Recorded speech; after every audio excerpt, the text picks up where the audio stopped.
Karibu ungane nami tunapenda kuangazia kwa kina taarifa hii ya hali ya hewa.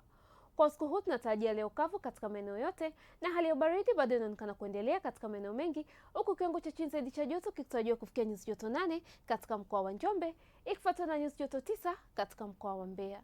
Kwa siku ya kesho pepo inatarajiwa kuvuma kwa kasi ya kilomita 30 kwa saa kwa ziwa Victoria, ziwa Nyasa na ukanda wa pwani yote, na kwa kasi ya kilomita 20 kwa saa kwa ziwa Tanganyika na ziwa Rukwa. Hali ya ziwa inatarajiwa kuwa na mawimbi madogo hadi mawimbi makubwa kiasi, huku hali ya bahari ikitarajiwa kuwa na mawimbi makubwa kiasi. Mpendwa mtazamaji, kwa siku ya kesho ni matarajio yetu katika mkoa wa Kagera panatarajiwa kuwa na hali ya mawingu kiasi, mvua na ngurumo katika maeneo machache na vipindi vya jua.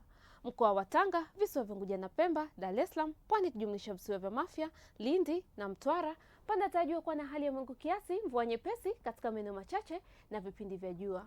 Huku maeneo mengine hapa nchini yalosalia yakitarajiwa kuwa na hali ya mawingu kiasi na vipindi virefu vya jua. Na kwa utabiri wa siku nne zijazo, kwa jiji la Dar es Salaam tunatarajia mvua nyepesi na vipindi vya jua kwa siku ya tarehe 11 ya mwezi wa 8. Dodoma tunatarajia vipindi vya jua na kiwango cha chini cha joto kikitarajiwa kufikia nyuzi joto 14. Jiji la Mwanza tunatarajia vipindi vya jua na kiwango cha chini cha joto kikitarajiwa kufikia nyuzi joto 15.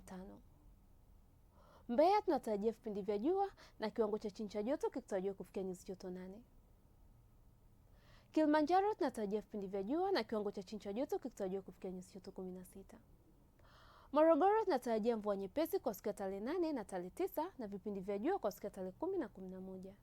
Arusha tunatarajia vipindi vya jua na kiwango cha chini cha joto kikitarajiwa kufikia nyuzi joto 12. Mpaka kufikia hapo, mpendwa mtazamaji, hatuna la ziada. Ni kuendelea kufuatilia taarifa mbalimbali za hali ya hewa kutoka Mamlaka ya Hewa Tanzania.